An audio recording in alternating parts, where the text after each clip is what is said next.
Hey my students, welcome to my channel Effortless Physics. My name is Monica Agarwal. आज हम लोग करने वाले हैं एटम, मॉलिक्यूल्स एंड न्यूक्लियाई का पार्ट 3। ये वीडियो देखने से पहले पार्ट 1 और पार्ट 2 आप लोग जरूर देख लेना, ठीक है। अब इसके पहले वीडियो में हम लोगों ने जो किया था, यानी मैंने आपको न्यूक्लियस स्टार्ट कर दिया था, मैं उसके आगे कंटिन्यू करा रही हूँ। तो आप एलिमेंट और आइसोटोप की बात कर रही हूँ। एलिमेंट हाइड्रोजन, जिसके पास एटॉमिक मास यूनिट 1 AMU होता है। अगर हम ड्यूटेरियम की बात करते हैं तो आपको पता होगा ना, यहाँ पे 1 मतलब ये क्या है, 1 जो नीचे होता है that is the number of protons, और जो ऊपर होता है that is the number of neutrons plus proton. तो हाइड्रोजन के पास एक ही प्रोटॉन होता है और न्यूट्रॉन नहीं होता। ड्यूटेरियम की अगर हम बात करेंगे, उसके पास एक प्रोटॉन और एक न्यूट्रॉन होता है, और हर एक प्रोटॉन हो या न्यूट्रॉन हो, दोनों का मास अप्रोक्सीमेटली सेम होता है, which is equal to 1 AMU। तो इसलिए अपन ने इसका मास कितना लिखा, 2 AMU। अगर हम ट्रिटियम की बात करेंगे तो उसके पास एक प्रोटॉन होता है और 2 न्यूट्रॉन होते हैं, तो उसका टोटल हो गया proton plus neutron 3 AMU total atomic mass. Helium में इसमें है 2 प्रोटॉन्स, 1 न्यूट्रॉन, और ये जो दूसरा आइसोटोप है इसमें है 2 प्रोटॉन और 2 न्यूट्रॉन, तो इसका एटॉमिक मास यूनिट है 3 AMU और इसका 4 AMU। नेक्स्ट इज लिथियम, इसमें 3 प्रोटॉन्स हैं और 4 न्यूट्रॉन्स है, और इसका टोटल मास आता है 7 AMU। ओके, उसके बाद एक बहुत फेमस आइंस्टाइन का एनर्जी मास रिलेशन है, E is equals to mc²। Einstein ने हमको ये चीज बताई थी कि हम मास को चाहें तो हम एनर्जी में कन्वर्ट कर सकते हैं, सिमिलरली हम एनर्जी को मास में कन्वर्ट कर सकते हैं।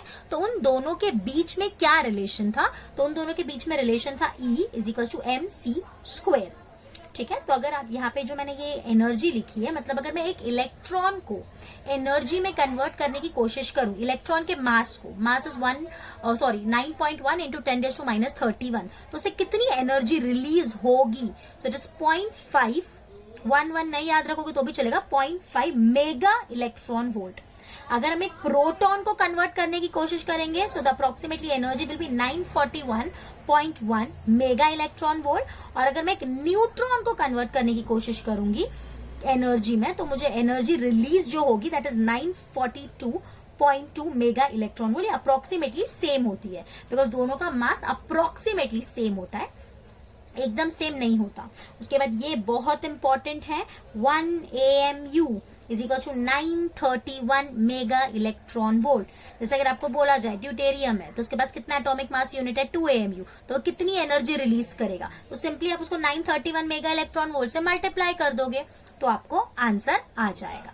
ओके, उसके बाद नेक्स्ट इज मास डिफेक्ट। एक चीज समझना, मैं आपको यहाँ पे बहुत डिटेलिंग नहीं करा रही हूँ क्योंकि हम एक रिवीजन कर रहे हैं। ये सारी चीजें अगर आपको सीखनी है तो फिर आप लोग कमेंट में डालना, मैं नहीं, अभी तो टाइम नहीं है, और वैसे भी आप लोग को तो जरूरत नहीं होगी। अगर कोई दूसरे लोग ये वीडियो देख रहे हैं तो this is not the detailing, ठीक है। तो इफ यू ऑल वांट कि मैं पूरे वीडियोस बनाऊं तो आप लोग कमेंट में डाल सकते हैं, ठीक है।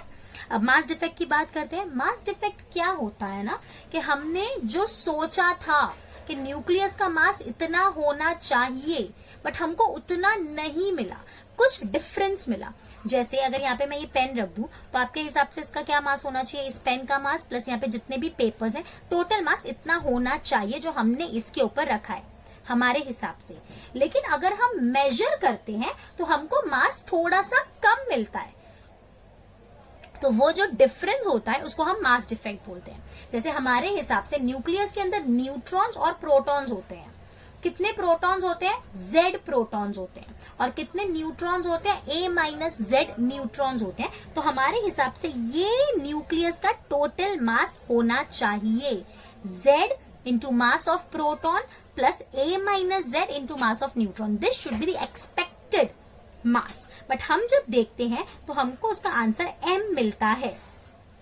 तो हमने ये, मैंने तो उल्टा लिख दिया, पहले ये लिखना चाहिए फिर ये लिखना चाहिए। तो हमारे हिसाब से ये मास होना चाहिए, बट उसका ये मास निकलता है। तो अगर हम दोनों को सब्ट्रैक्ट कर देंगे तो आपको डेल्टा M आ जाएगा, that is the mass defect. फिर मैंने नीचे वापस भी लिख दिया है। सो दिस इज दी हमारे हिसाब से जो होना चाहिए, means expected mass, and this is the practical mass जो हमको दिखता है, तो इसको हम बोलते हैं delta M, that is the mass defect. ये जो मास डिफेक्ट है यही एनर्जी में कन्वर्ट होता है और यही न्यूक्लियस को बाइंड करके रखता है।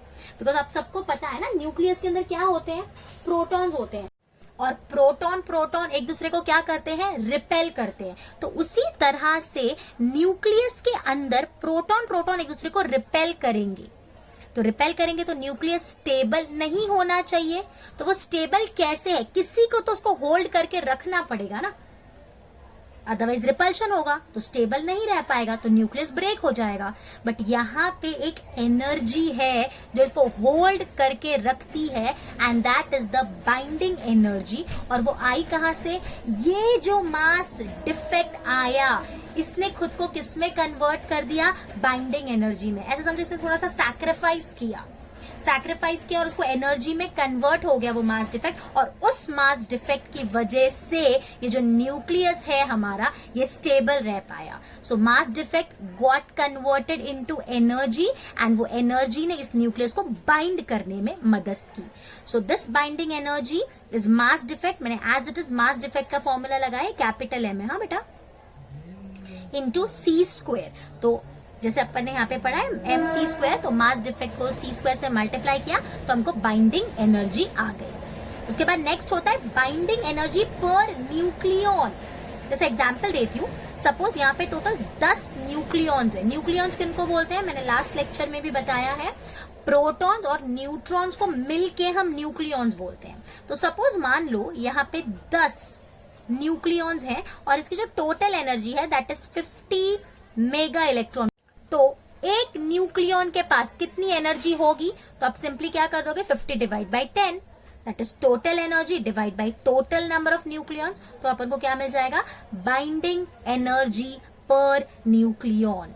तो मैंने वही लिखा है, binding energy divided by atomic mass, that is E, उसको डिनोट कर रहे हैं। और ये जो भी आपको बाइंडिंग एनर्जी आए उसको आप ए से डिवाइड कर दोगे, ठीक है। और जो न्यूक्लियस स्टेबल है कि नहीं वो बाइंडिंग एनर्जी से पता नहीं चलता।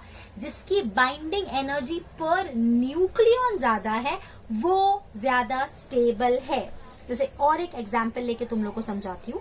जैसे यहाँ पे अपन ने क्या बोला कि 10 न्यूक्लियॉन है और टोटल एनर्जी कितनी है, 50। यहाँ पे ऐसे समझो 50 न्यूक्लियॉन्स है, 50, और यहाँ पे जो टोटल एनर्जी है that is 100 mega electron volt. तो अगर हम बाइंडिंग एनर्जी देखेंगे, बाइंडिंग एनर्जी, तो हमको लगेगा कि इसकी बाइंडिंग एनर्जी ज्यादा है, 100 मेगा इलेक्ट्रॉन वोल्ट, और इसकी 50 मेगा इलेक्ट्रॉन वोल्ट है। तो अपन को ऐसा लगेगा ओके इसकी बाइंडिंग एनर्जी ज्यादा तो ये ज्यादा स्टेबल। नहीं, ऐसा नहीं होता।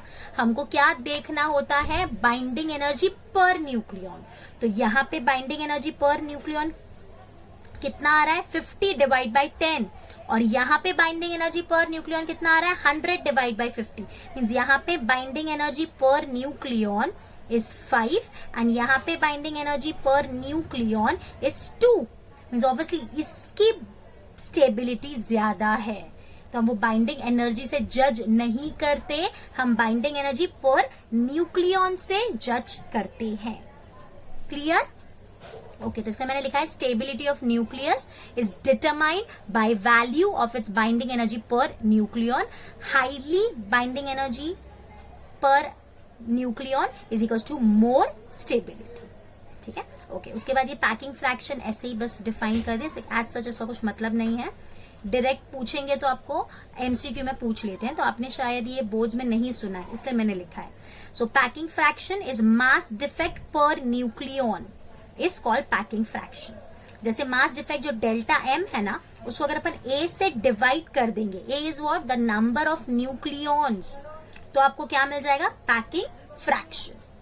या इसका एक और फॉर्मूला है m minus A by A. m is the mass of the nucleus and a is the mass number divided by again a। Okay, so जिसकी स्मॉल पैकिंग फ्रैक्शन होती है उसकी स्टेबिलिटी ज्यादा होती है, ये चीज याद रखेंगे। मतलब जिसका पैकिंग फ्रैक्शन छोटा होगा वो ज्यादा स्टेबल है। Clear? Next is binding energy curve. Binding energy curve एक कर्व होता है, शायद आप लोगों ने देखा होगा। मैं एक बार बता देती हूँ, यहाँ पे नीचे थोड़ी जगह कम छोड़ दी मैंने। कुछ इस तरह से कर्व होता है, एक मिनट का, कुछ इस तरह से कर्व होता है, वो आप लोगों ने टेक्स्ट बुक में पढ़ा होगा। इसमें क्या बोलते हैं, यहाँ पे अपन लेते हैं बाइंडिंग एनर्जी पर न्यूक्लियन और यहाँ पे अपन लेते हैं A, एटॉमिक मास। तो इस ग्राफ से हम क्या देखते हैं, binding energy per nucleon is almost constant for atomic mass greater than 30 and less than 170। मतलब जो भी एलिमेंट्स जिनका एटॉमिक मास 170 से कम है या 30 से ज्यादा है, उनका binding energy per nucleon almost constant होगा, कुछ इतना ज्यादा वेरिएशन नहीं मिलेगा। लेकिन ये मैक्सिमम है 8.75 mega electron volt, that is for atomic number या atomic mass number 56 and 7.6 mega electron volt for atomic mass number 238। इन दोनों के लिए ये सबसे ज्यादा है। उसके बाद जो न्यूक्लियाई लाइट न्यूक्लियाई है, मतलब जिनका एटॉमिक मास 30 से कम है, या जो हैवी न्यूक्लियाई है जिनका एटॉमिक मास 170 से ज्यादा है, वो स्टेबल कम होते हैं। तो अगर वो स्टेबल कम है तो वो स्टेबल होना चाहते हैं।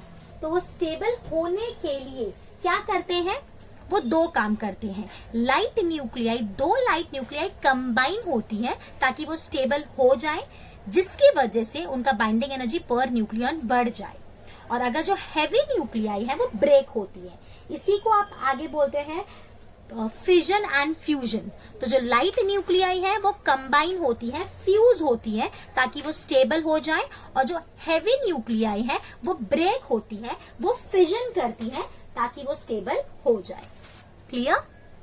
तो ये चीज भी इंपॉर्टेंट है, ये थियोरी ज्यादा है, nuclear fission and nuclear fusion, ये भी मैं आपको आगे जाके कराऊंगी। ठीक है? So that's it in part 3। अब इसके बाद पार्ट 4 देखना बिल्कुल भी मत भूलना। मोस्टली शायद मैं पार्ट 4 में पूरा चैप्टर खत्म करा दूंगी या फिर पार्ट 5 लूंगी, it depends. Okay, so and don't, as you know, don't forget to share, subscribe and like my channel. Till then, bye bye, take care.